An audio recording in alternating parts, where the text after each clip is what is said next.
Father, we thank you for the blessings of this beautiful day. We thank you for those gathered and their interest in the affairs of the county. We pray, Father, for discretion, deliberation, patience, tolerance, all these things. We ask this all in Jesus' blessed name. Amen. Amen. Please rise for the pledge. I pledge allegiance to the flag of the United States of America and to the republic for which it stands, one nation, under God, indivisible, with liberty and justice for all. Thank you.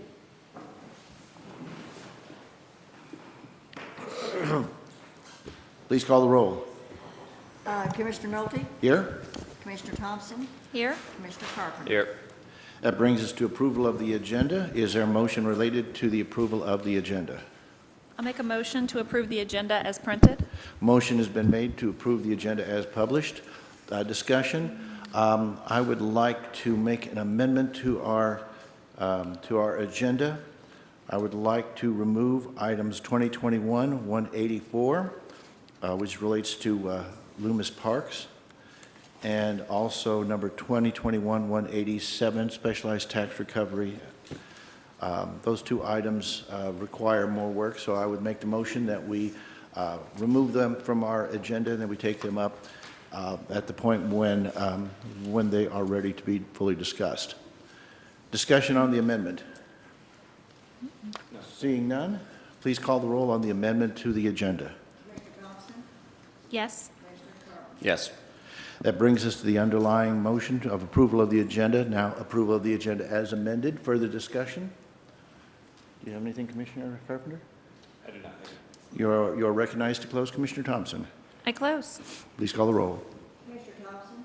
Yes. Commissioner Carpenter? Yes. Meeting schedule, Mr. Administrator. Commissioners, the next regularly scheduled meeting of the Clay County Commission will take place on Wednesday, July the 14th at 6 p.m., a commission business session. Thank you. Brings us to honorary resolutions. There are none listed. Discussion items. Excuse me, there are none. There are no public hearings. There are no items on consent agenda. That brings us to our regular agenda. The first item is number 2021-142. Mr. Administrator. Commissioners, 2021-142 is the matter of a conditional use permit for an exotic, dangerous wild animal facility. And I will turn the floor back over to you. Thank you, Mr. Administrator. This case is a renewal of a conditional use permit from 2014 for an exotic and dangerous wild animal facility located at 7815 Hauser Street in the Carriage Hills North subdivision on roughly 3 acres. The parcel is zoned R1. The Land Development Code requires a conditional use permit for an EDW animal facility in R1 zoning.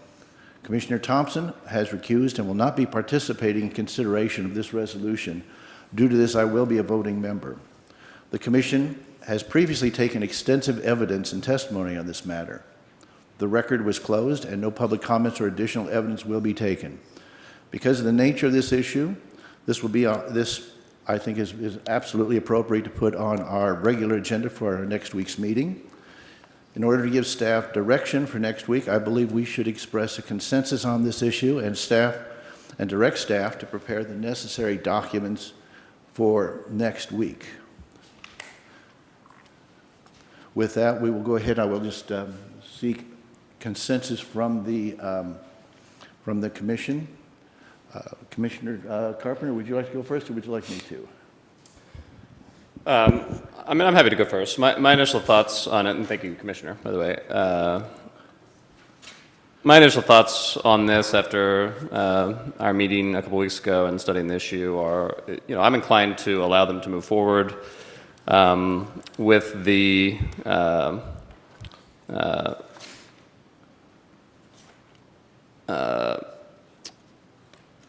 rules that are suggested by planning and zoning. We have, I believe, is it 17 of them? Yes. I know there was some discussion around the 1-year conditional use permit, perhaps lengthening that out a bit. And I know there was also discussion on number 14 of the display signs. Perhaps some of the neighbors didn't want so many of the signs up. And so I think there is, room on a few of these to perhaps make small adjustments. But that's my initial thought, based upon what we've learned so far. But I'm certainly open to discussion with you, Of course. I have a number of concerns related to this. One is the lack of compliance with the existing development code. Another is that the development code is adopted to promote public safety, health, and general welfare of the residents and visitors to Clay County. And I am concerned that I don't believe the applicant has actually met these standards. I was particularly troubled by the testimony that these animals could be dangerous and harmful to children, and the location of that property is near adjacent homes. With that, I am inclined to deny approval of this conditional use permit. Do you have any, as far as giving direction to the staff, do you have any other comments besides that, besides ones you've made? No, like I said, I think if we were going to move forward with it, those couple of changes, extending the CUP out to 3 or 5 years, as well as making an adjustment to the display sign rule. But other than that, I think I'm good with the 17 criteria that planning and zoning suggested if we were to go forward with it. Obviously, if we don't go forward with it, then it would just be a straight denial, and that won't be a factor. But my view on it was, I think the applicant made a fairly compelling case that they've been doing this for a long time without incident, that the animals are not dangerous animals. That being said, I, of course, totally respect your perspective on this, obviously, and I respect any neighbor who would be uncomfortable with having this next door, of course, as well. This is one of these issues where it's neither side is totally wrong by any means. So, but my vote would be to move it forward. No, I certainly appreciate that. With that, I think certainly as far as the decision point we are at right now as to whether to put it on regular consent, this is absolutely one that has enough discussion and controversy attached to it where it should be on. For sure, I think we should put it on regular, of course. Very well. We will. The consensus of the commission is to put 2021-142 on for regular agenda next week. Thank you. That brings us to 2021-165. Mr. Administrator. Commissioners, 2021-165 is to approve RFP number 37-21 for a continuation of depository and banking services with Commerce Bank. Purchasing is here to make additional comments. Thank you. Please proceed. Good morning, Commissioners. Leslie DeGroot, Purchasing Manager. Oh, could you make sure your microphone, speak in your mic, please. Is that better? Yes, it is. Thank you. Awesome. Leslie DeGroot, Purchasing Manager. RFP 3721 is for banking and depository services pursuant to RSMO 110.130. Banking and depository services are to be competitively solicited every 4 years. Furthermore, the selection of the banking and depository services provider should be largely based on the proposed interest rate. So, Purchasing Department released the solicitation on May 3rd. We closed on May 27th. We received 2 responses from Commerce Bank and UMB. We distributed a survey to an evaluation committee consisting of 5 members with representatives from the Treasurer's Office, the Collector's Office, and the Auditor's Office. Out of a possible 450 points, Commerce Bank scored the highest with 399. So it is our recommendation that the Commission consider the approval of RFP 3721 to Commerce Bank, our current banking provider. The interest rate proposed is a repo sweep of 0.12%, as opposed to a current interest rate with Commerce Bank, which is at 0.066%. I'm able to answer any questions the Commission may have regarding this consideration. Thank you very much. Are there any questions? Commissioner Thompson? No questions, thank you. Commissioner Carter? No, thank you. Very well. Is it the consensus of the Commission that 165 go on regular or consent agenda for next week? I'm comfortable with either one. Okay, you're good with either one. Go ahead and speak into your mic, though. Sorry, I'm not very loud today. I'm comfortable with either way, if we want to put this on consent or regular. Commissioner Carpenter. Yeah, I think I'm good with consent, if you are, Commissioner. I think so. Okay, so we'll put that on to consent for next week. That brings us to 2021-166. Mr. Administrator?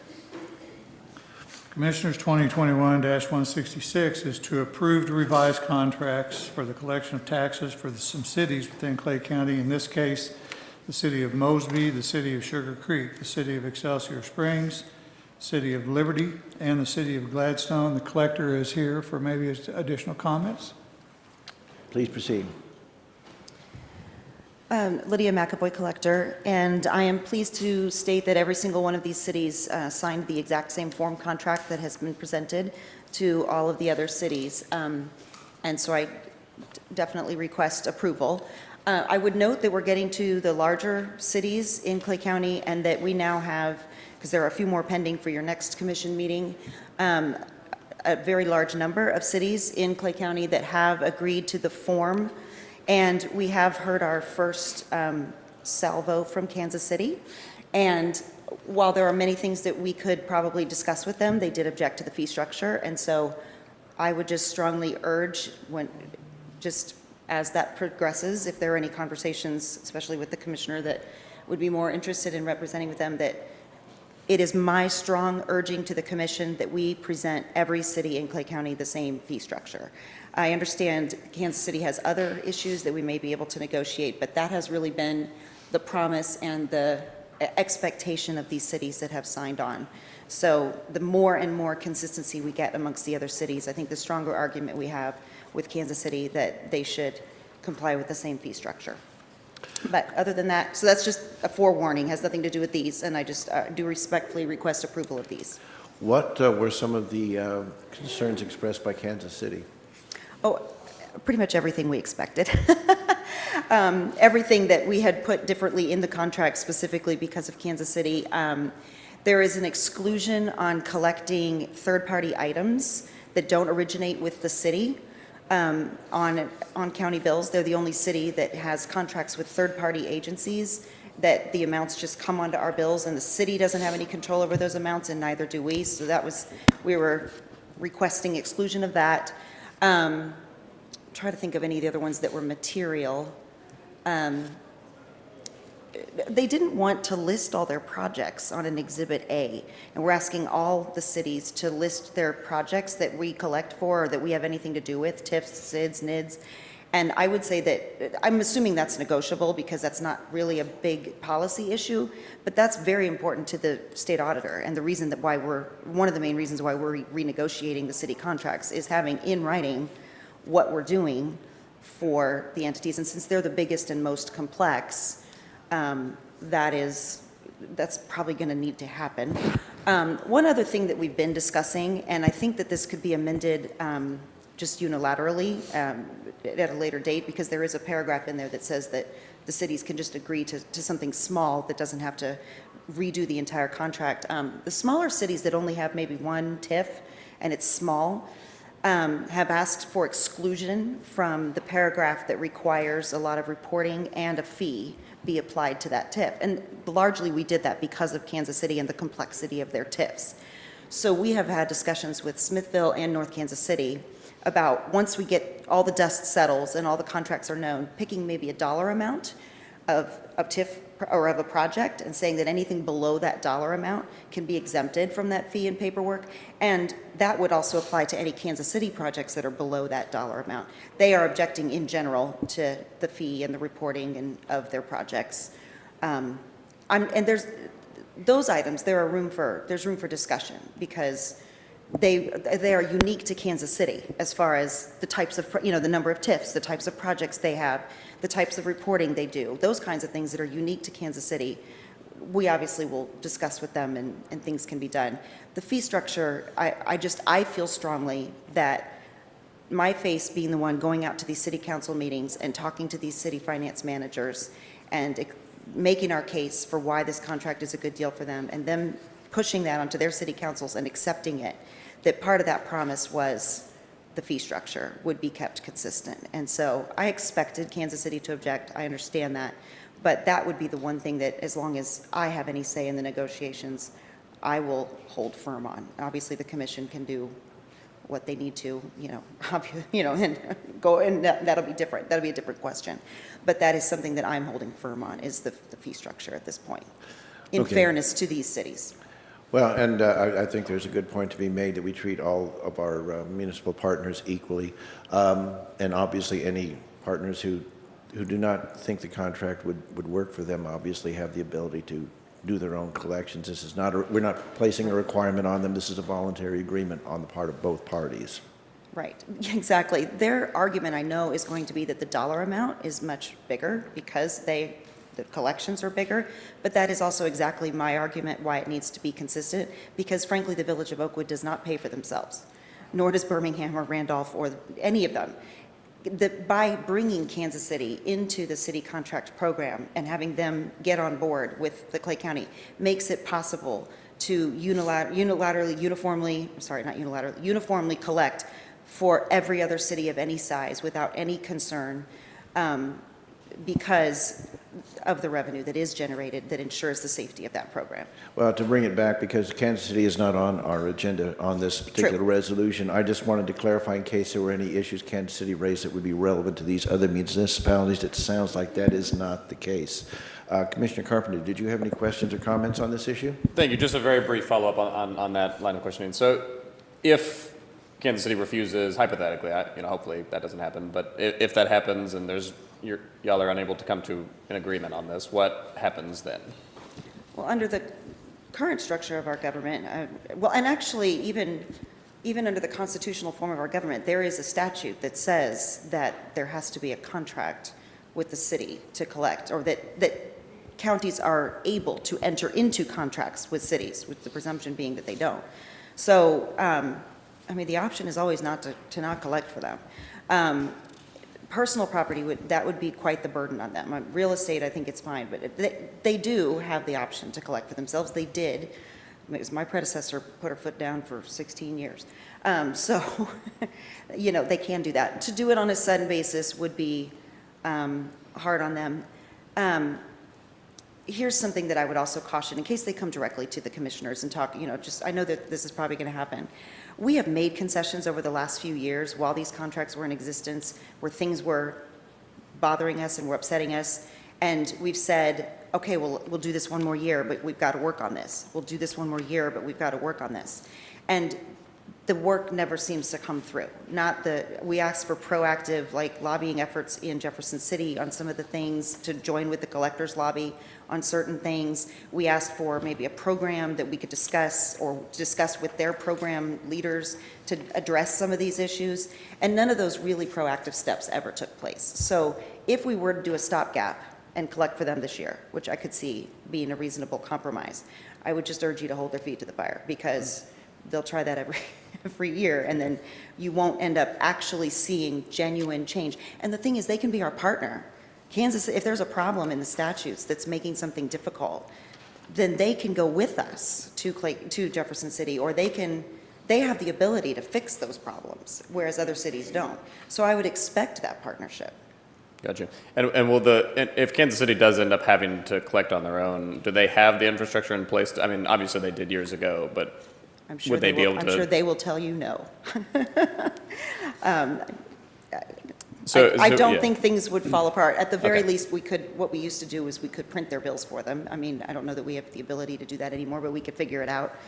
And they would just mail them out. But they will tell you that would be an absolute economic disaster. That's their stance. It has been for a couple of years, so.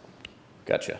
Well, hopefully we can get an agreement and avoid Yes. economic disaster. Yes. For the residents of Clay County and Kansas City both. Absolutely. So, very good. I appreciate it. Thank you. Sure. And once again, the Kansas City is not on this. The only reason I brought it up was as it might relate to those Absolutely. municipalities. And there seems to be no overlap in issues, so I think Kansas City is an issue we will deal with when it comes before And I us. appreciate the discussion, because I anticipate they may reach out directly to, any of these of you at the table. So it's nice to be on the same page.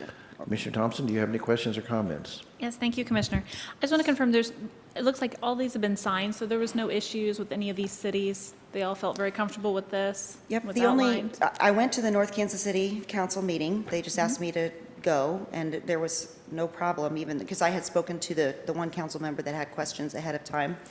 And Smithville we had a long phone conversation.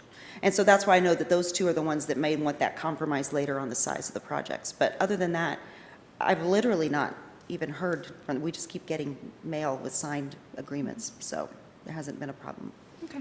And I know you mentioned about the fee for that, so to come back and maybe compromise later. Is that for the fee, for the $3,000 fee, per section, 52.320 RSMO? Is it that one, or? No one has objected to that because it's a very small dollar amount.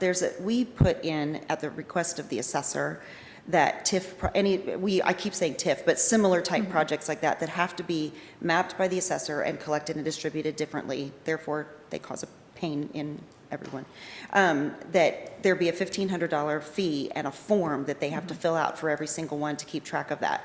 Gotcha. That largely came from Kansas City projects that were very complex and difficult for the assessor to manage. So that would be something that would be very easy to exclude smaller populations or smaller projects, because it is the larger, more complex projects that the assessor's office has pushed back quite strong and just said, we can't do this without the right data or whatever. And then they're using an entire staff person to manage them, so that was that money. Okay. And that would just be like a flat rate of $1,500? It was $1,500 per for the project, assessor. so obviously that can be discussed or waived unilaterally by the county, just say we don't have to collect it in a certain case. So shouldn't be a sticking point. But the $3,000 is literally across all jurisdictions, a pro rata share. So literally, I think for Smithville, it was like $4. We said that it could be, something like that. So that has not been even Kansas City left that one in their fee structure. Okay, so the $3,000, just to clarify, that is just a total of $3,000, and that is a scope for all of the cities? It's not like $3,000 per city? Yes, there are many collectors around the state that are actually paid a percentage for city collections as part of their salary, but in first-class counties, the fee is capped at $3,000 across all contracts. Okay, no, that's all the questions I had, thanks. I did have one other follow-up. I noticed that we have Sugar Creek on here. I obviously think of Sugar Creek as being not in Clay County, but my understanding is there's a small portion. The question I have is, will we be collecting taxes for the Clay County portion of Sugar Creek? Yeah, this would be only the ones that appear on Clay County. Believe it or not, we have 2 Independence parcels in Clay County. We've never had a contract with Independence, but yeah, Sugar Creek, we have a few. And so, yes, it's only those. In Excelsior Springs, it's only half of Excelsior Springs, because half of Excelsior Springs is Well, I'm in much Ray more familiar with County, Excelsior, so, of course, but yeah, good. they have a That different clarifies. deal with their Ray collector versus us, and a different deal with the Jackson collector, those kinds of things. And the last question I have is the duration of this contract is? Well, we have requested them to be perpetually renewing with the option to cancel every year. There's always an option to cancel, but to perpetually renew, and that is really in favor of the cities. No, So I that- wanted to get that kind of on the, I mean, I know it's in here, but I Yes. wanted to make sure that the citizens who may be viewing this understand what we're talking about. And it's what the state auditor wanted us to clarify, Okay. because we had originally put dates in, and so. Are there any comments from the public on this issue? Seeing none. Are there any further questions from the commission? Very well.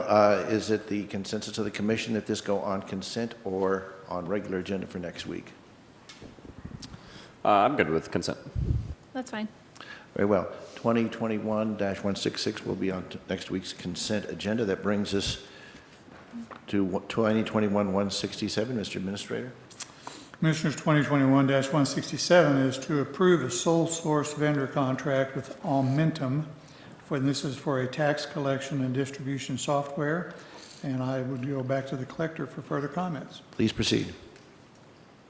Lydia McAvoy, collector again, and first of all, I want to thank the purchasing department very much for getting this item on here. This is again a cleanup item. The state auditor made no recommendation in my office of anything about this, but we are trying to tighten our procedures and make sure that we have a resolution number from the commission on any invoices. So the history of this is they are not actually truly sole source. They are right this minute for us, But this was put out to bid through an RFP in 2006 by my predecessor. There were proper responses to the RFP. I have the RFP. We are actually operating under the agreement that was there. My agreement that I have in my possession is only signed by Sandra Reeves. And the story was always told to me that she did not request commission approval. I have since found 2 resolutions by subsequent commissions that referenced amending a contract with this company. So there may be a contract with the company, but nobody can find it, and nobody in the current chairs are the people that were in the chairs then. So we don't have a contract number to reference back. So purchasing, to help us make it quick, because we do not want to put this out to bid, and I will talk about that in a minute. Let us, we did a sole source finding, and so, because they are right now. Here's the problem. A sole source finding has to be renewed every year, and you have to put out a public notice that Clay County considers this tax software to be sole source. I can tell you that there are several large companies that would disagree. And I can also tell you that very painfully, I am 100% sure they are wrong. Kathy and I went out to bid in 2013 and tried very hard to replace this software, because it has its issues, and $1 million, and 3 years later, we proved resoundingly that it cannot be replaced right now. But my concern is if we continually have to put something out, that someone could object, that one of the big companies could object and could do some sort of a bid protest, or I know it's not out to bid, but I mean, they could protest and say, no, we want an opportunity to bid. And their paperwork will look like they can do it. The problem is the way personal property tax is done in Missouri. They don't know what they don't know, and it's very expensive and painful to prove that to them. So I know it's irregular, and it is different than what the purchasing department would recommend, so just totally at the commission's prerogative. It is only a rule, I think an ordinance or something. It is not a state statute that says that sole source has to be renewed on an annual basis. I could be wrong about that, but I didn't find it in the state statutes. So I am respectfully requesting a waiver and say that this is sole source until such time as the county is made aware that it may not be sole source, and that there is another vendor that we want to seek and that we want to then put out a bid. Because, and here's the other thing, we've paid this vendor for 15 years. And, I'm very, very grateful again to the purchasing department now, trying to do things right. But we have not objected to any payment of any invoices, and we have accepted services from them for 15 years. So, I mean, there's been, we've paid every invoice for 15 years. So I want to comply with purchasing's requirements, but I do respectfully request that we don't have to put it out every year. Here's the other thing. This is cyclical, and if we suddenly could not use this software, if the commission just for some reason voted no, we couldn't take another dollar from that moment on until we had new software, and that could be months, years. I mean, we just can't have this type of thing be up in the air. So Okay. that's my request. Are there any questions from the commission or None right now. comments? No. Was there someone else who wished to comment? Hi, Leslie DeGroot, Purchasing Manager. I just wanted to clarify that, yes, these invoices have been paid for the last 15 years, but they've been paid out of the collector's discretionary fund, which has not had any oversight for really the last 15 years. So it never came through the purchasing department. So we were never given an opportunity to really double check and make sure that we were compliant with state statute, that we were compliant with county ordinance. My recommendation would be that the commission approve the sole source, as we're following guidelines provided to us by the state. I would not recommend that the commission waive the annual policy that these sole sources be approved on an annual basis. The minute you start making exceptions to policies, then everyone wants exceptions to policies, and the policies and procedures are in place. The right thing to do at the moment is to approve the sole source so that the vendor can get paid for the work that they've provided. It would also further be my recommendation that since the commission did not approve the original contract back in 2006, that maybe the purchasing department work collectively with the collector's office in coming up with specifications to bid this out to make it, I just believe that to be the right thing to do. Okay. Thank you. Are there any questions from the commission? Seeing none. And again, Yeah, and by the way, we will be, my recommendation is that we put this on regular agenda for next week. Obviously, it has expenditures of money, and the question of sole source and some of the other questions, I think, require more time for staff to look at that, but go ahead and proceed. Okay, and I just simply want to address, and I do want to thank, Leslie is doing the right thing by trying to, get this done. Just because it was paid out of TMF before, the TMF should also follow purchasing guidelines. There's nothing says it shouldn't, so we're trying to do, everybody's trying to do better. It's a new day, we're all trying to do better. We cannot put this out to bid. Just putting it out to bid last time, Kathy's had, with 13 members of our 2 offices, sit for weeks and watch demonstrations of the software. It's intensely complex. It took weeks and weeks of staff time to even hear the bids, because the bids involve a demonstration of the fact that they can actually do the software. The bids can even cause a cost, because they do the bids, but then they have to come and show us that they can do it. It's just, we cannot put it out to bid. If the sole source finding is not, the sole source finding is kind of getting a little bit around the rules, because there are other companies that think they can do this. So the only reason I would urge an exception to sole source is because we have an existing RFP that was returned to the purchasing department in 2006, and we have proof of that. So I understand her thing about exceptions, and I would totally agree, but we have an answered RFP that we have been operating under for 15 years. So that's different. My recommendation would be to somehow retroactively bless the RFP from 2006 rather than put it out to bid, if you guys are uncomfortable with sole source. That's also highly irregular, but we literally have the RFP and the master agreement that we've been operating under, so it's not like it's an unknown quantity.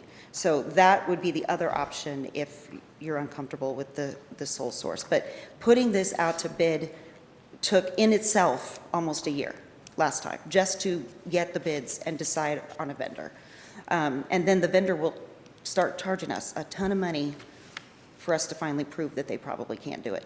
We're just not interested in bidding this out right now, if at all possible. Thank you for your views on that matter.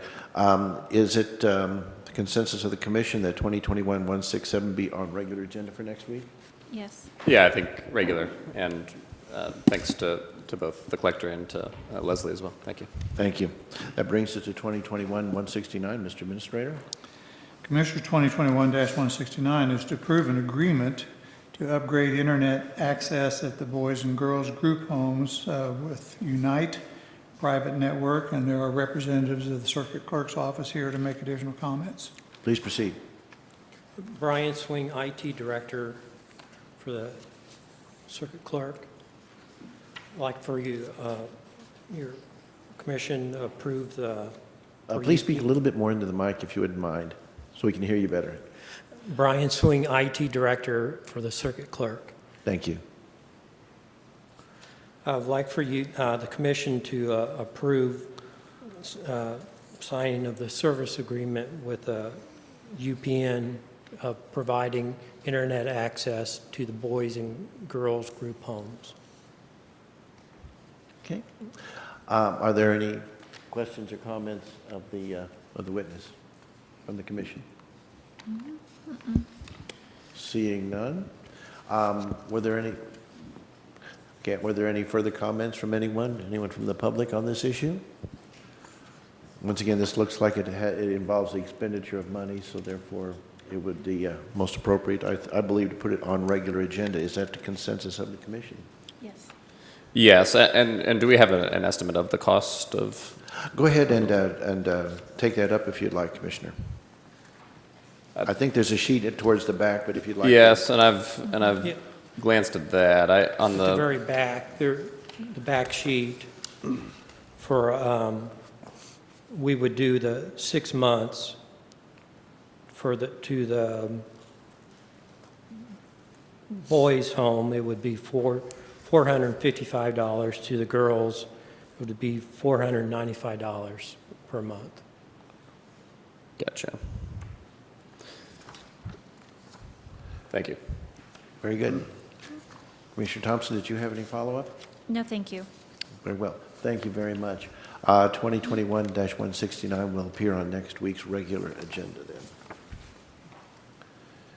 That brings us to 2021-170. Mr. Administrator? Commissioners, 2021-170 is to approve an agreement with Unite Private Network and again with the Circuit Clerk's Office.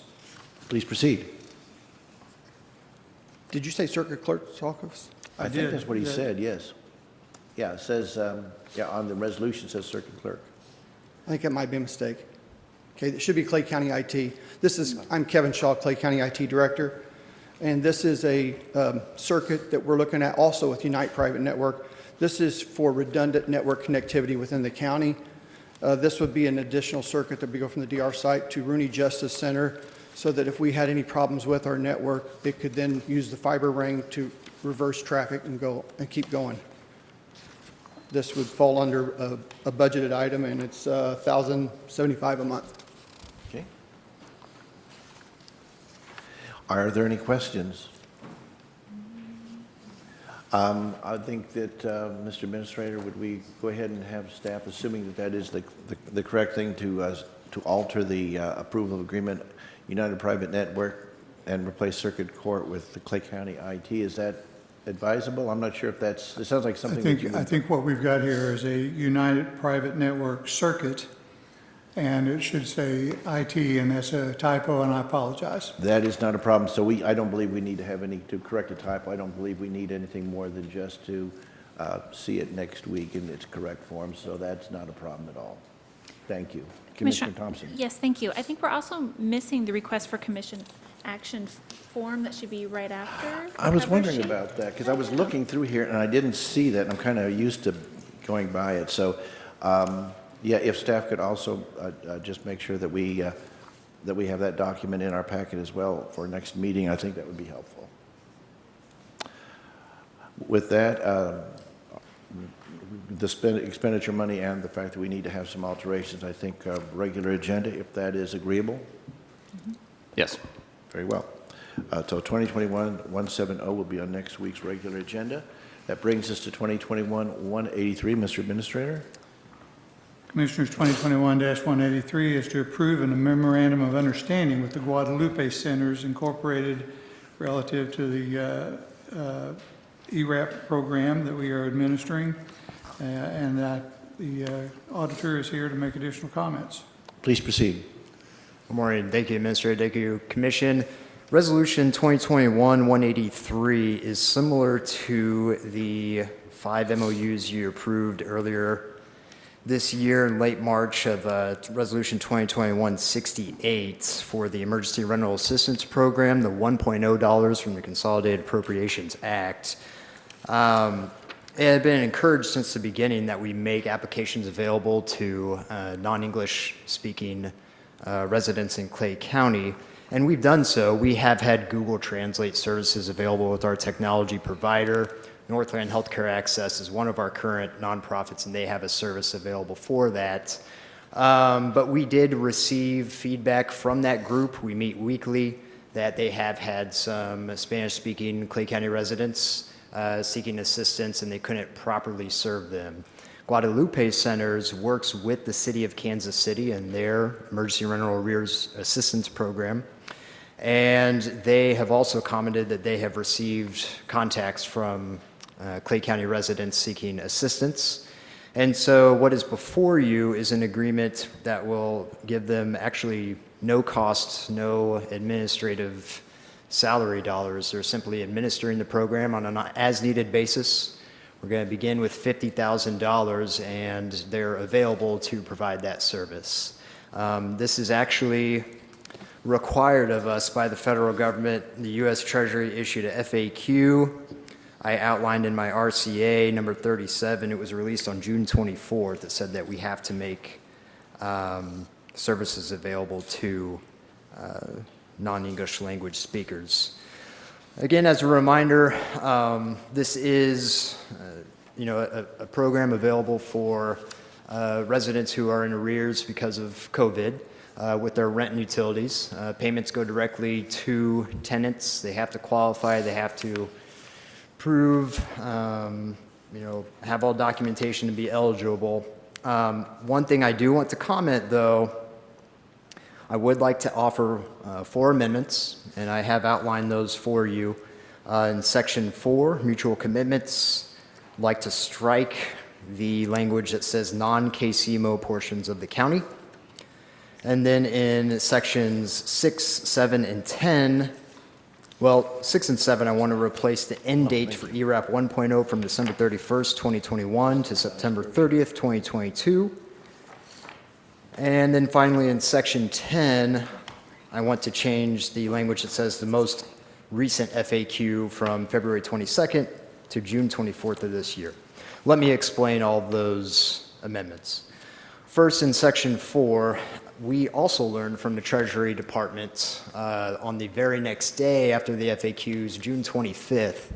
I have asked them 4 times over the course of 3 months if we could serve Kansas City residents in Clay County. We were told in January when we got these dollars that the formula they used was for our residents outside of Kansas City. So we assumed that we would only serve those outside of Kansas City.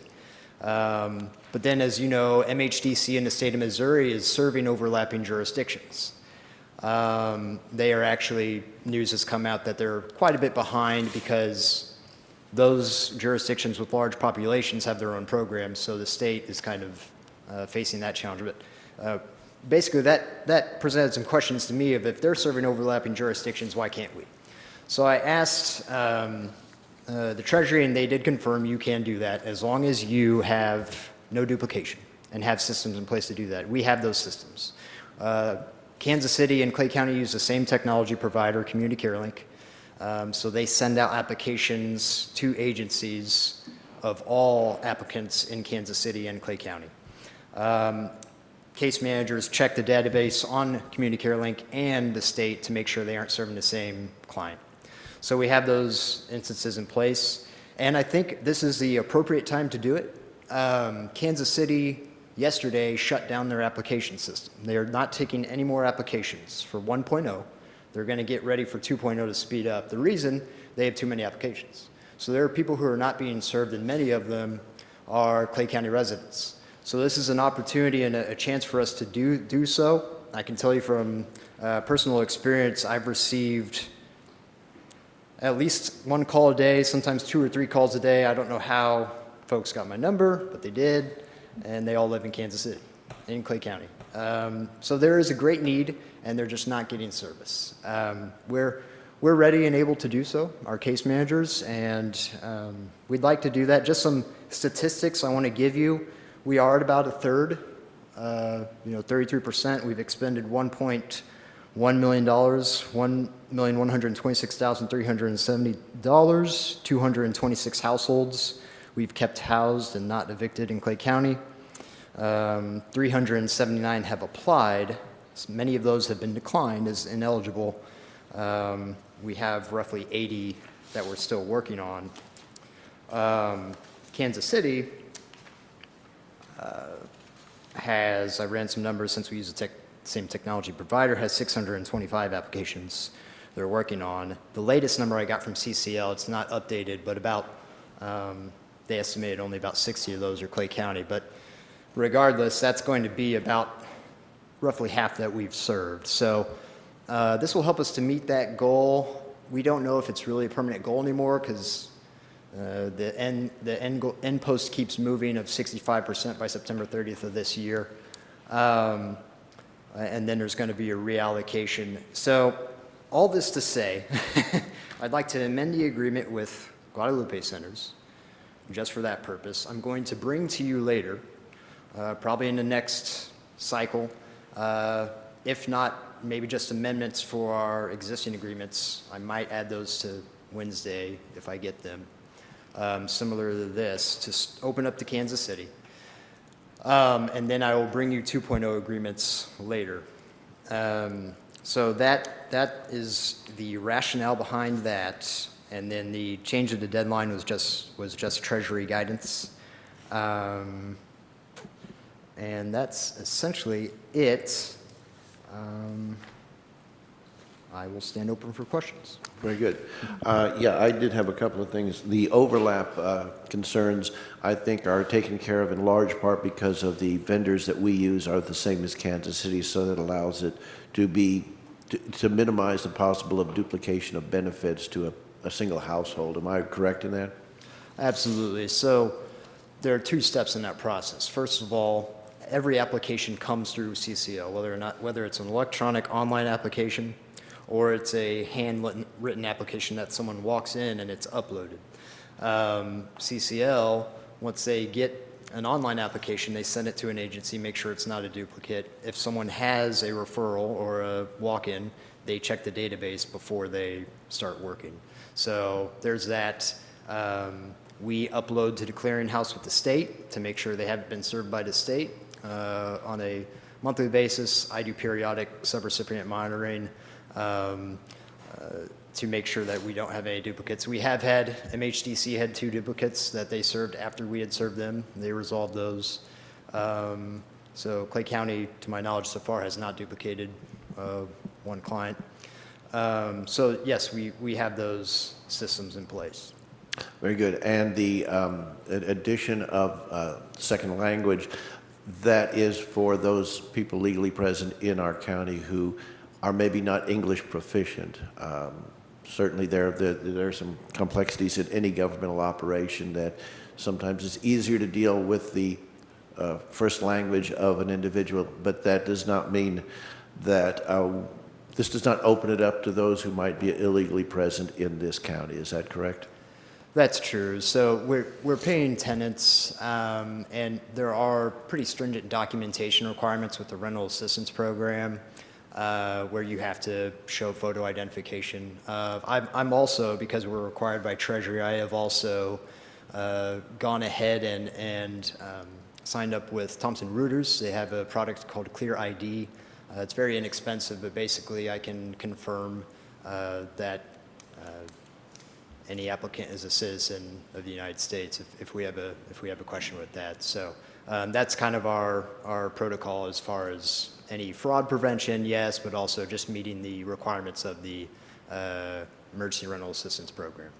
The last question I have is, will this agreement automatically transfer the 2.0 version, or will that be just rolled into whatever agreement that we get at that time? I'll need to bring you separate 2.0 agreements, completely separate for all the agencies, because there's going to be new administrative allocations that increase from 10% to 15% in the rescue plan version of Rental Assistance Program 2.0. And there's different timelines for 2.0. So we will bring separate ones just to not create any confusion. We have a separate fund, we can't commingle, and we have to report as such. So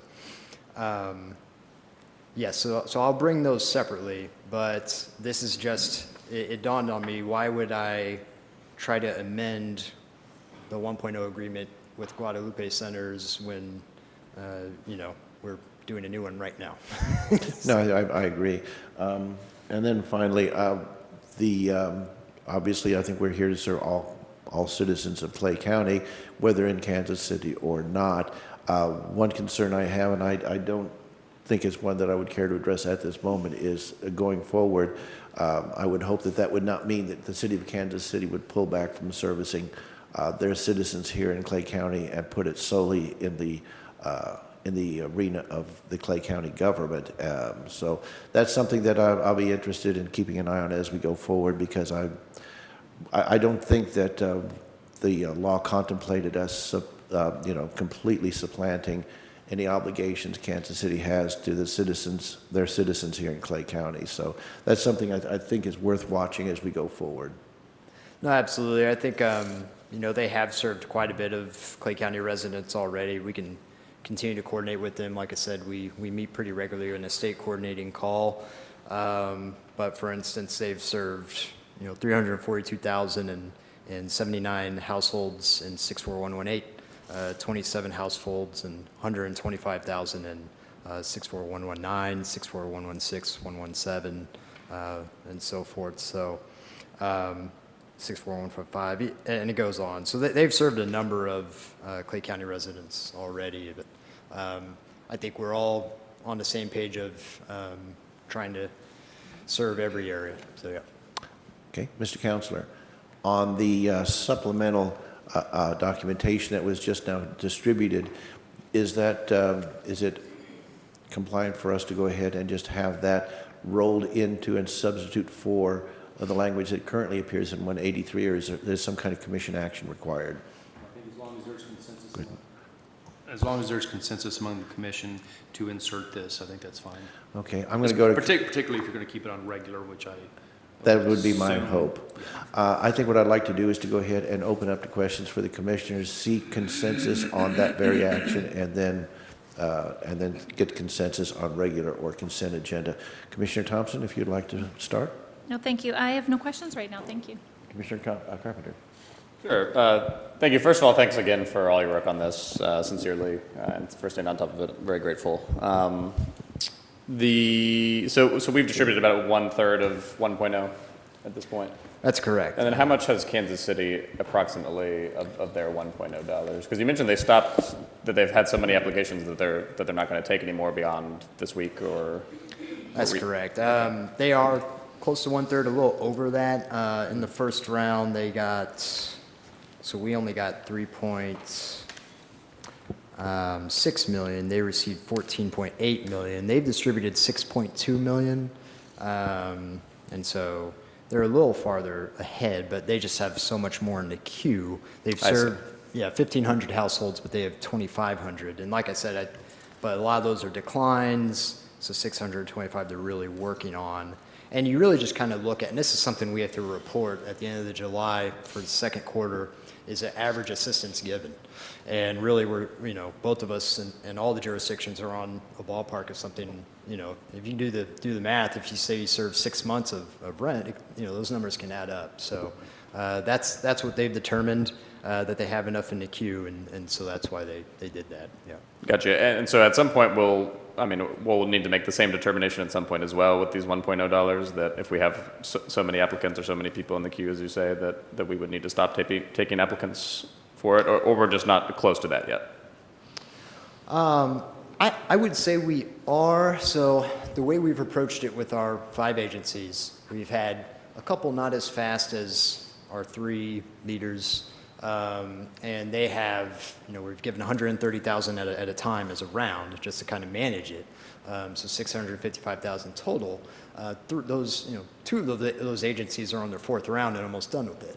So in my mind, I think we're going to get to a point where we look at ramping up and starting 2.0 and providing dollars under that program, and you report both combined. Gotcha. So that would be, to answer your question, that would be my idea is once I don't know why we would close it down, we would just give them different funding to serve the same purpose. Yeah, it makes sense to me because the criteria is pretty much the same, right? Yeah. Okay. Yeah. And then you mentioned some kind of September 65% deadline, and that's from Treasury? So I've never seen the 65% in writing. I think it was hearsay, just heard. September 30th, 2021 is set in stone. That's the law, and that there will be a reallocation. And so we're going to find out what exactly that means, how it's interpreted by Treasury, and how they want to implement it. But that's what we're shooting for all along. And if we're not entirely sure if that means expended or obligated. And if it's obligated, we could easily make a case that we're already, Gotcha. And what does reallocation mean, or what might it mean, I guess? From my understanding, they're going to take a snapshot of the United States. And if there's a greater need in LA, New York, Chicago, they're going to take money from jurisdictions that haven't met those goals, say, send it back to Treasury, and they're going to reallocate. So there's a chance, actually, that we could get more money. I don't particularly see that, but we'll play it as we need. And I don't know if that's necessarily a bad thing. We definitely want to get the word out as much as we can, but if there's not much of a need here, let's help the rest of the nation. But I'll tell you, people are getting back to work, but it's really a situation. I had a call another day from a lady in Kansas City, just to share a story real quick. She was laid off from Ford. She was working DoorDash, still working, but she's month to month, and she has a bunch of backlog, of behind in rent and utilities. She was going to have her utility shut off tomorrow. So we reached out to Metro Lutheran Ministry. They have some dollars from the Children's Services Fund, and they made a pledge and kept the lights on. So, you know, you have a lot of situations like that where it's, you know, there's still that backlog. So, Absolutely. Well, I'd love to keep these, you know, whatever deadlines end up, if we get hard deadlines at some point, obviously, the more dollars we can keep local, the better. I mean, I agree with you if there's greater need elsewhere, but what I wouldn't want to happen is it's just a lack of if folks haven't been made aware of the program yet, as opposed to a lack of need. And I know, you know, last I had read was the state of Missouri was dramatically behind where we are in terms of their distribution of these dollars. And to the point where, and maybe that's been a couple weeks ago now, but to the point where it doesn't seem like, unless significant changes are made at the state level, that they're going to get those dollars out before any deadline might approach, which would then, you know, that's dollars out of the state as well.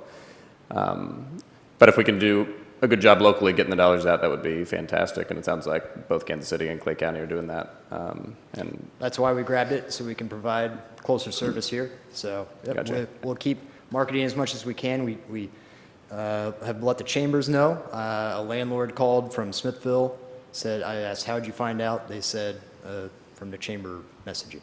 So it is working. And then our nonprofit partners get the word out, and direct contact with landlords associations. So we're doing that. Yep. good deal. Thank you very much. Appreciate it.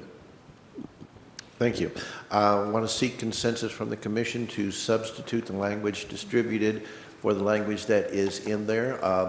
Is it the will of the commission that that go ahead and be submitted for our consideration in the future? Yes.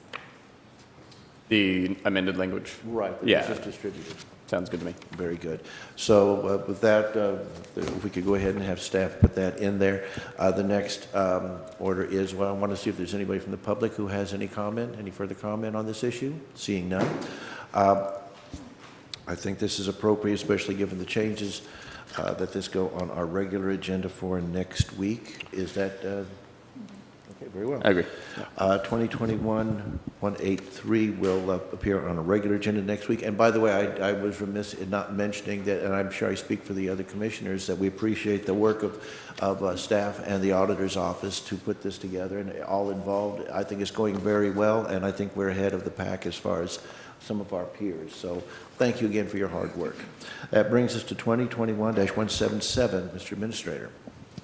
Commissioners, 2021-177, excuse me, is to confirm approval of the attached surplus items list for sale, and Highway is here to add additional comments. Please proceed. Good morning, Commission. Carl Walters, Deputy Director of Administrations. Bring in front of you 2021-177. Three items that we had overlooked, past surplus that we need to get auctioned off, and that way we can start fresh with other auction items that are not sitting around so long. Very well. Are there any questions from the commission on this issue? Okay. Are there any comments from the public? Seeing none. I don't believe this really involves the expenditure of monies or anything else, so I think is consent agenda good with the... Consent's good with me. All right, very well. 2021-177 will appear on next week's consent agenda. Thank you for the Deputy Administrator. That brings us to 2021-168. Mr. Administrator. Commissioners, 2021-168 is to approve, excuse me, transfer within a fund, and Parks is here to comment on that. Please proceed. Good morning, Donna Kuntz, Deputy County Administrator, Facilities. Commissioners, this is moving funds, transfer funds within a fund line item. We are moving funds from our painting maintenance line item into Parks operation. Luckily, we were having a banner year at Parks, and we could really use some custodial supplies in those restrooms. And this is a transfer so we can buy more supplies, trash bags, toilet paper, paper towels. Okay. Any questions or comments from the commission? Commissioner Thompson? No, thank you. No comments. Commissioner Carpenter? No, just thank you for the further work on this. Thank you. Is there and the consensus of the commission is for regular or consent? I'm good with consent for sure. I'm fine with that. Very well. That is 2021-168 will be on next week's consent agenda. That brings us to 2021-171. Mr. Administrator. Commissioners, 2021-171 is to approve IFB number 48-21. It's a term and supply contract for painting services with Blue Bear Incorporated, Insco Industries Incorporated, and Impact LLC, and Facilities has further comment. Please proceed. Hi, Donna Kuntz, Deputy County Administrator.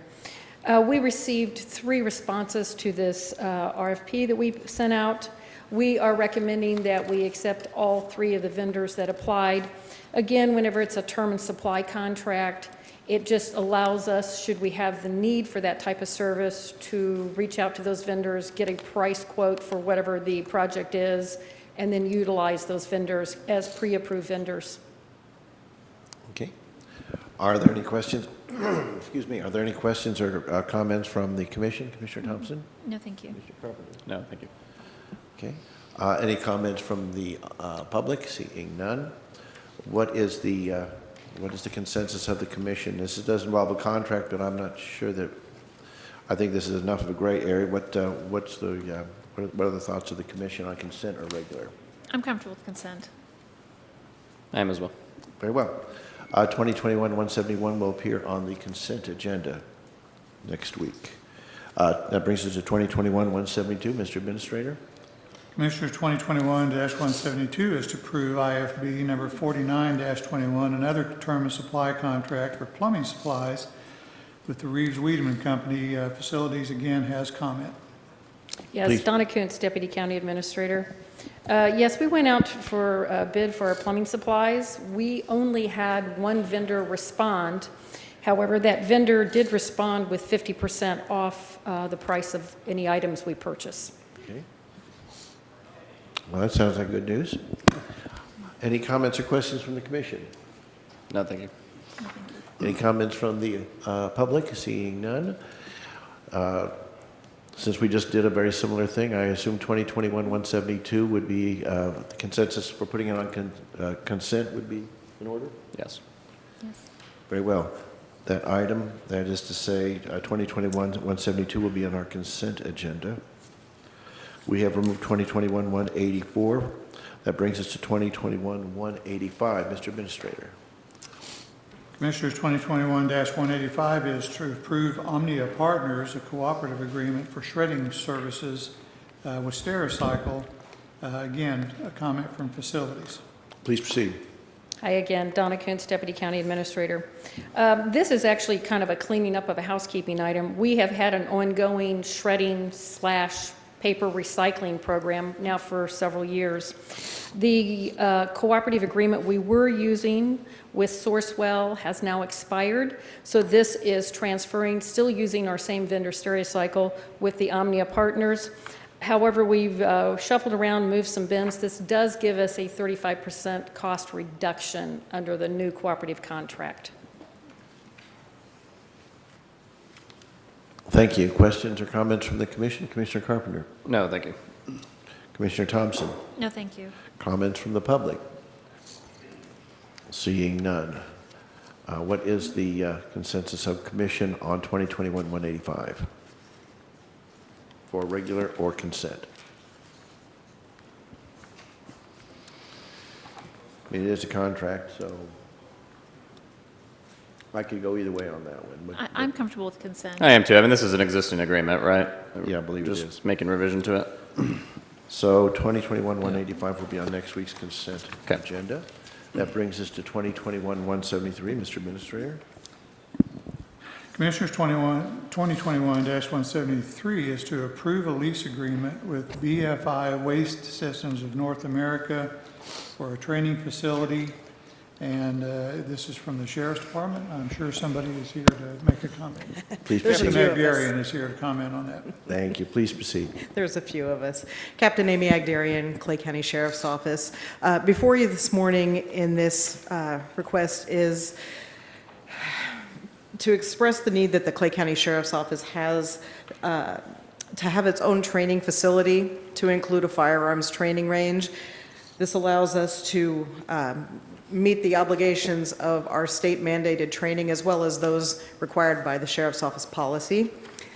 Sheriff's Office is located a property at 8801 Stillhouse Road. This is in Clay County, Liberty, Missouri, 64068. This property is currently owned by BFI Waste Systems of North America. And BFI Waste Systems has agreed to lease this property to the Sheriff's Office for the fee of $1,000 for a period of 30 years. So we are asking the Commission approve this lease for the purposes of the Sheriff's Office building down the road a training facility to include a firearms range. Thank you. That's, I think that's something that's been a long time necessity for this county. I think that I'm really looking forward to seeing this develop into a training center that will have some, some good reputation throughout the region. I think we have a good potential with this, the beginning of this. Questions from the Commission? Commissioner Carpenter? No, just thank you, and I'm too excited about the project. Sounds like it's going to be interesting, and look forward to getting the ball running. Do you have any sense on timeline of when y'all, after get the lease going and all that, when we think the shooting range facility might go up?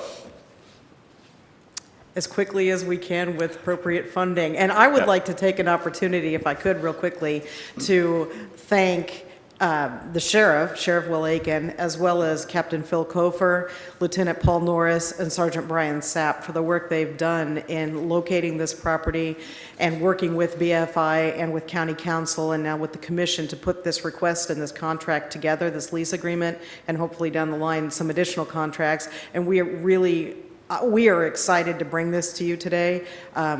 So we appreciate your consideration of this request. Gotcha. Thank you. Commissioner Thompson? No questions. Thank you for coming in today. And thank you, because you're right, this is something we need. We've run into issues in the past where we've had trouble making sure that we have all of our training requirements taken care of because of the lack of some facilities. I'm really excited about this going forward. With that, is there any further comment or any comment from the public? Seeing none. I would recommend, since we're dealing with the lease here, that 2021-173 appear on next week's regular agenda. Well, it is technically an expenditure of funds, a very affordable one, but it does meet that criteria technically. Yeah. So. Right, 2021-173 will appear on next week's regular agenda. That brings us to 2021-174. Please proceed, Mr. Administrator. Commissioners, 2021-174 is to transfer within a fund. Again, the Sheriff's Department, and when you see this on Wednesday, it will be printed on blue paper. But today it's as you see it. Captain Agdarian for a further comment. Please Amy proceed. Agdarian, Clay County Sheriff's Office. This is a request to transfer within the 279 fund to address a shortfall, an expected shortfall of personnel funds that are scattered about in the 279 budget as a result of the Sheriff's Office, with Commission approval, restructuring how we pay our employees. So we put them into one account, moving them, pulling them into one account to kind of centralize things and clean it up. But what happened was there were some personnel monies left over in other places that were not utilized. So working with the auditor's office, the Sheriff's Office is requesting to pull all those personnel monies into the account that our people are paid from. Very well. Are there any questions or comments from the Commission? No questions. Okay, is there any question or are there any comments from anyone else, any members of the public? Seeing none. This is just a transfer within a fund. I think that 2021-174 would be appropriate for consent. Is that the consensus of the Commission? Very well. 2021-174 will appear on next week's consent agenda. That brings us to 2021-175. Mr. Administrator. Commissioners, 2021-175 is to approve a memorandum of understanding with the North Kansas City School District number 74 to provide school resource deputies. The Sheriff's Department, again, Captain Agdarian. Please proceed. Captain Amy Agdarian, Clay County Sheriff's Office. This request is an annual request that the Sheriff's Office makes of the Commission to approve an MOU with the North Kansas City School District for purposes of the partnership that we have to provide, at this point, 12 deputies commissioned by the Sheriff's Office to perform law enforcement functions in the North Kansas City schools. It's the same, essentially, it's the same MOU that was before the commission last year. The only changes this year are some increase in personnel costs related to the overall salary restructure of the sheriff's office, and some changes in language that reflect the next school year, the 2021-2022 school year, and just some differences in how we go about oral boards, procedures to select new personnel to provide to the schools. Very well. And just to review just for a moment, the North Kansas City School District will be putting in $810,289.01. The county will be putting in $150,583.72. Is that correct? Correct with this MOU, yes. Very good. I think it's a great program. It does involve, of course, the expenditure of county funds. Are there any questions or comments from the commission? Nothing. Very well. Are there any comments from the public? Seeing none. If it is the consensus of the commission, we will put 2021-175 on for regular next week. Thank you very much. That brings us to, I believe we have a grouping here, 2021-178, 79, 80, 81, and 82. Mr. Administrator? Commissioners, as the presiding commissioner stated, this is a group of grant acceptance requests submitted by the Sheriff's Office.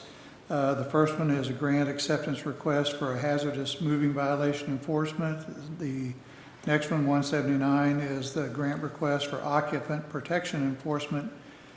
The next one, 180, is the grant request for youth alcohol enforcement.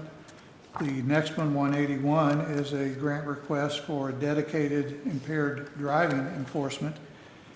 And the last one, 182, is a grant request for DWI saturation enforcement. All of these would be in conjunction with the Missouri Department of Transportation, and Captain Agdarian has further comment.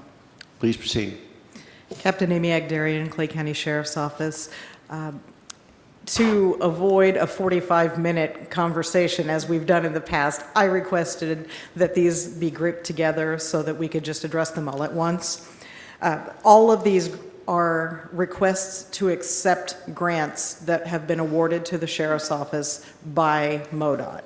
4 of them you have seen before because we do them just about every year. One of them is different. We have already been awarded this grant. We are asking your permission to, we're asking for you to approve the request to accept all of these grants. And I want to draw your attention to one of them because it is new. And tied to this, again, I've got Sheriff Will Aiken. I just demoted you, I apologize. And Sergeant Devin Lambeth, who is with our traffic enforcement unit and wrote this grant. So I've asked him to come and be with us if you have any additional questions. We have not had anything like this grant before.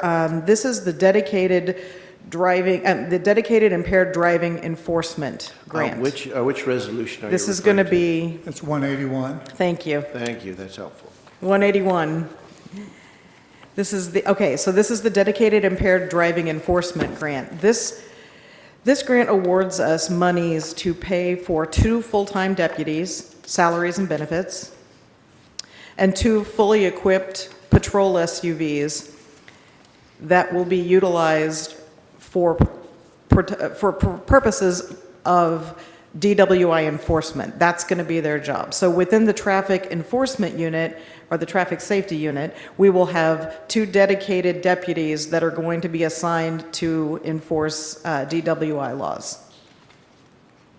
The amount of this grant is $243,000. And again, that covers salaries, benefits, and 2 SUVs. Yeah, I saw that we had vehicles on here as well, so yeah. I agree with you. The thing is, I agree with you on a couple of points. First off, I do think that it is appropriate to bundle these together. Clearly, if any commissioner has a concern about individual item, that can be considered separately. But I think that these are like items, that it makes sense to go ahead and bundle these together. And I could take more than 45 minutes to talk about the great job the Sheriff's Department is doing, headed up by Sheriff Aiken. Well, I was about to introduce a captain, but then I thought, wait a minute, he's not here. So I would like to recognize Sergeant Lambeth for writing all 5 of these grants and for going out and seeking this new one that allows us additional personnel for a dedicated purpose. Well, grant writing is not as easy as one would suppose going into it, so certainly we appreciate the talent and the time it took to put those together. Are there any comments or questions from the commission? I'll keep it short, but thank you guys for bringing these in. I love seeing this one. I'm pointing it out that it is new, the one you just spoke of, for the 2 new positions and then the vehicles. That's wonderful. But yeah, keep up the good work. Commissioner Carpenter. No, yeah, just congrats on the big new grant. Obviously, this one's quite a bit bigger than the other ones as well, so congrats on the successful application. Thank you. With that, that group, 178, 179, 180, 181, 182, I think would be appropriate for consent agenda. Is that the consensus of the commission? It is, so those will be placed on next week's consent agenda. Thank you again to the Sheriff's Department for being such good stewards of public funds. That brings us to 2021 Ordinance 25. Mr. Administrator. Commissioners, 2021 Ordinance 25 is to approve an ordinance modification for per diem rates throughout the county. It is submitted by administration in conjunction with purchasing, and Purchasing Manager DeGroot is here for additional comments. Please proceed. Good morning, Commissioners. Before you is a highly anticipated ordinance modification. I've been working, actually, Captain John Teal, who's not here, in my ear a whole lot. When are we going to update this per diem? When are we going to update this per diem? As it's been in place since 2010 at $45 a day. I've been working with the auditor's office, going back and looking at federal rates and other state agency rates, looking at GSA rates, and before you is this ordinance modification proposing a $60 a day per diem rate. The changes begin on page 2 of your document. On line number 31, the verbiage in brackets is deleted. The verbiage in bold is additional. So there's also one other change on line number 50, which is just a grammatical error correction. So the major change is obviously increasing the rate from $45 to $60 a day. The current per diem rate at $45 breaks out each meal by, you can only spend $10 for breakfast, $15 for lunch, $20 for dinner.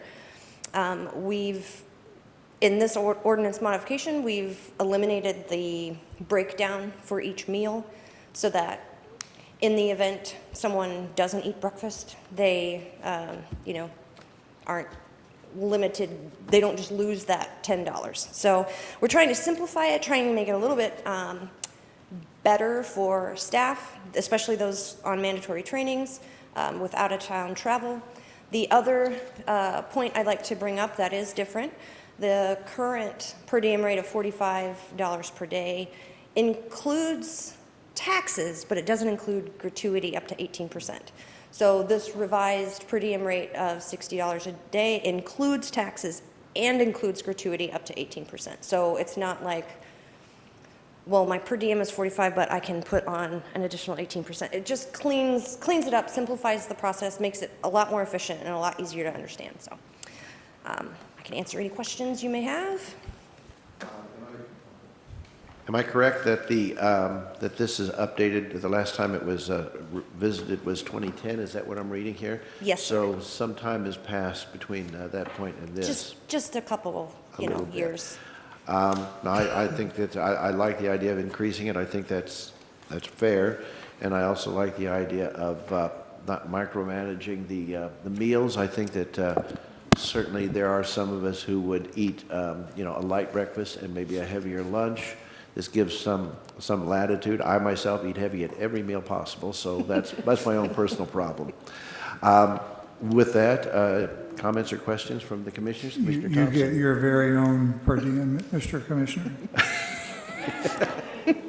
Commissioner Thompson, do you have any questions or comments? No questions, thank you. Commissioner Carpenter? Just thanks to Leslie and whoever was on the administration team to put, this makes a lot of sense to me, so thank you. I could go either way. Since it's a policy change, I'm kind of inclined to put it on regular just for that point, but I am not adamant about that. What is the thoughts on the other commissioners? Regular's fine with me, sure. Okay. Regular? I'm fine with that. 2021 ordinance 25 will appear next week on the regular agenda. Thank you. That brings us to 2021-188. Mr. Administrator. Can I ask a Commissioners, question? 2021-188 is to approve an agreement with Baker Tilly US LLP. That is a search firm, and the intention is to engage Baker Tilly to start a search for the permanent county administrator. By the way, just as a point of, I had skipped over 2021-187. It was removed from our agenda earlier today on the approval of the agenda. I usually try to make a point of that and take these in order how they appear on the agenda. So so we are on 2021-188. I just have a question. I'm sorry? May I ask a question? On the last thing that you were talking about, does, Go ahead. Please identify yourself for the recording. okay, Kathy Reinhardt, Clay County Assessor. The $60 per diem, do we back off the 18% or do we add the 18% on the tip? That's all I'm asking. It's a little bit out of order. Because but I never could understand the $45 one either, so. It's a little bit out of order, but I don't really Thank you. mind bending the rules if I've had consensus from the commission to go ahead and allow that. Please go ahead and address that point. Yes, sir. Leslie DeGroot, Purchasing Manager. I apologize if I wasn't clear. The $60 proposed per diem rate includes taxes and includes gratuity up to 18%. So that $60 includes taxes and gratuity. So if someone feels that they want to leave a larger tip, that would be on them. You have to back out the tax and the 18%. We can't just have a discussion like this. I mean, I'm bending the rules already a little bit, so please address your questions to the Figure it commission. out, so that really means you can only spend like $50 because you've got to have a tip and the tax to get to the 60. Is that what I'm hearing? That appears to be, could you please address that? So, yes, you're given a total dollar amount of $60 a day that includes taxes and gratuity up to 18%. Very good. And just to restate that particular issue will appear on regular agenda next week, so we will have an opportunity for discussion and any further clarification. Awesome. Now we will return to 2021-188. Mr. Administrator. Okay, elaborate. Again, this is to approve an agreement with Baker Tilly US LLP. They are a personnel search firm, and they have been, this is to engage them to conduct a search for a permanent county administrator. Very well. This is an issue that's been ongoing for some time. No reflection on the job our current administrator is doing. I think you're doing a great job, but this is pretty much the arrangement we agreed on at the outset. So I think this is taking it in the order and in the proper time frame that we need to be dealing with this issue. This is, of course, an expenditure of county funds, so obviously this will be going on to our regular agenda for next week. Mr. Administrator, if you could just kind of walk us through just a very brief idea of the process and the amount of money we're talking about. Sure. So this is an all-in fee, all-inclusive. The total cost is $26,500. The fee is billed in 4 installments, so it's not a one. We don't have to pay it all at once. There are a number of steps through the process. There's a posting of the position. identification of candidates, a weeding out of candidates to some semifinalists that will be presented to the county. The county will be engaged throughout, and again, over the course of probably, again, this is my comment, but this is probably a 14 to 16 week exercise to actually identify somebody and come to an offer. Probably sometime in the fourth quarter of this year is when that candidate would be identified and offered a position. And it will be defined as a nationwide search. Very good. Are there any questions or comments from the commission? Commissioner Thompson. No questions, thank you. Just that I support moving forward on this, and grateful to our county administrator and my fellow commissioners on making this happen. I think this is one of the many items that I think the public expects from us is filling this position with the best possible person after a legitimate and thorough nationwide search. This is obviously, especially under the new constitution, going to be an important role in the county as we move forward into future years, and obviously getting the best possible person is an important thing for us to do, and I think Baker Tilly will be a good organization with a lot of experience that can help us do that. So I'll be supporting it. Thanks. Thank you. As I said previously, I believe this is certainly appropriate for regular agenda. Is that the consensus of the commission? Yes. Very well. With that, we will put 2021-188 on for the regular agenda next week. And once again, thank you, Mr. Administrator, for the hard work you did in bringing this agreement to this point. That brings us to 2021-176. Mr. Administrator. Commissioner, 2021-176 is to approve a contract with the Clay County Economic Development Council for an annual agreement and not to exceed $100,000. Thank you. Yeah, this is something that we have, as a county, been back and forth on. I think that this renews a relationship with the Clay County Economic Development Council that is absolutely beneficial both to county government and to citizens. My history with them goes back to the extent of when I was in the Missouri legislature, and they were at the forefront of the effort to pass the Manufacturing Jobs Act, which enabled us to retain the Ford Clay Como plant. It is certainly unpleasant to contemplate the shape we would be in as a county if that plant were no longer in operation and those persons were no longer employed there. They are going forward with a number of initiatives presently, and I think this relationship is one that is entirely positive, and I look forward to this renewal, which I think was unwisely ended by previous commissioners. With that, questions or comments? Commissioner Carpenter.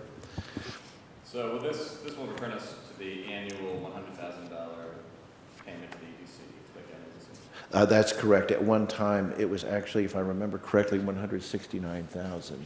So this is not up to levels of some years ago, but this certainly brings us up to a level of participation. Understood. And so I know we discussed this earlier in the year, and was that just a one-time payment at that time? I'm trying to recall. What we're looking at is an annual commitment. This would be annual commitment, but when we did it earlier, it was just a one-time? Oh, correct. Yes, I see what you mean. Yeah, that was that one influx of money. Yeah, so this would be something that obviously, with the approval of the commission, would be reoccurring. Understood. And then the terms as laid out here, are they pretty much the same as the previous contract? I believe they are. Counselor, would you like to comment on that? Yeah, this framework has been in place 10, 15 years probably. And so this contract is very similar to what we've been using historically. And in fact, our relationship with the Clay County EDC goes back, I want to say 25 years. So it's been very long-standing, and only in recent years did it become a point of controversy for a variety of reasons. Understood. And then on item number 2 of the general terms, is this just the kind of thing that in 2023, when we have an expanded commission, that we'll revisit? Because, it's still got this language about naming the one Eastern and one Western Commissioner as the Board of Directors. Yeah, I believe that. Is that, Counselor, what you would anticipate is in a future agreement, we would certainly make accommodations for the new governmental structure? Yeah, I would think so. Either expand the alternates, maybe have the at-larges, something.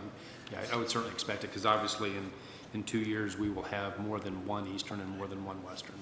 And to tell you the truth, I think this might be something that would be an appropriate discussion to decide at what level we want to, as a commission, have that involvement, whether it would be all members or whether it would be delegated to a number. But I think that's something that certainly, the commission can take up, and we happily have a 2-year break-in, a 2-year lead time to account for our newly expanded commission. So I think that's an entirely appropriate issue to be taking up and accommodating in this kind of an agreement.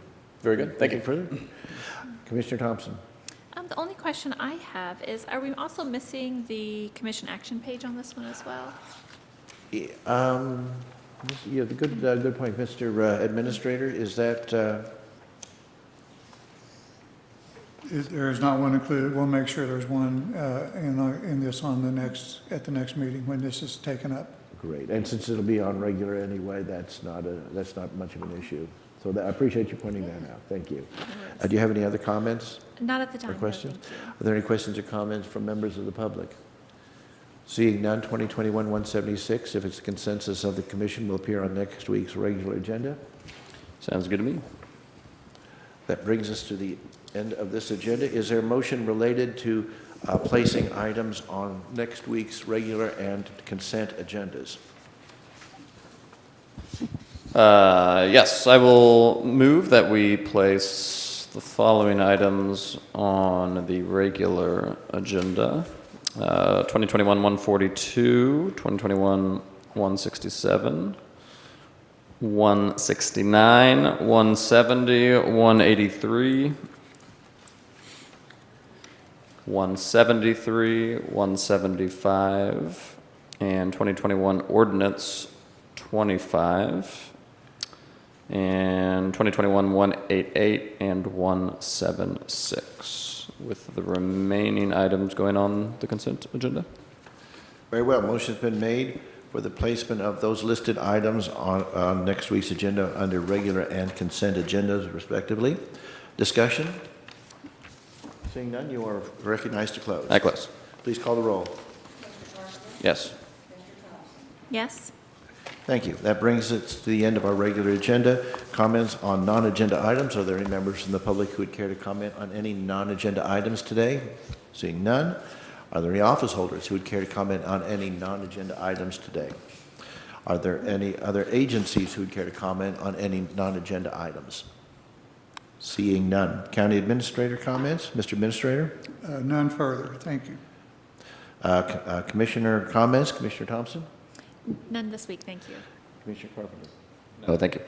I would just like to make note of the fact that we will have the Missouri Governor, Governor Parson, in today to talk about bicentennial of the state and also a little bit about the bicentennial of the county. So there will be several visits on his agenda, one here, one in the James Farm, and one in Lawson, Missouri, observing their sesquicentennial. I had to make that comment if for no other reason than to prove that I could actually pronounce that word. But can you spell it?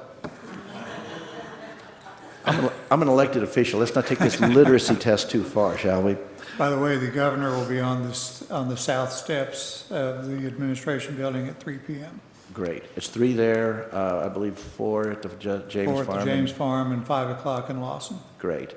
And also, following this meeting, we will be, the commissioners will be attending an EDC lunch in the State of the Cities. So we will certainly be there. It's a rather busy day for commissioners, but certainly, appreciate the hard work of all involved. With that brings us to approval of the minutes. We have 4 sets of minutes. Is there a motion? And we can, of course, if it is if the commission would like, we can bundle those into one motion. But I would entertain a motion related to the minutes of previous sessions. I'll make a motion to approve all 4 sets of minutes. Very good. As printed. Motion's been made for the approval of the minutes of previous sessions. That would be June 14, 2021, 10 a.m., June 17, 2021, 10 a.m., June 21, 2021, 10 a.m., and June 23, 2021, 2 p.m. Discussion? Seeing none, you're recognized to close. Commissioner, I close. please call the roll. Yes? Yes. Brings us to written reports. Are there any written reports to be submitted to the commission today? Yes, we have 2. We have a Jim report of revenue and fees from the clerk's office, and then we have a Jim report of Thank you. auditor's cash basis from the county auditor. Great. Thank you very much. There are no executive sessions scheduled for today. Excuse me, that brings us to adjournment. We are adjourned. Thank you very much.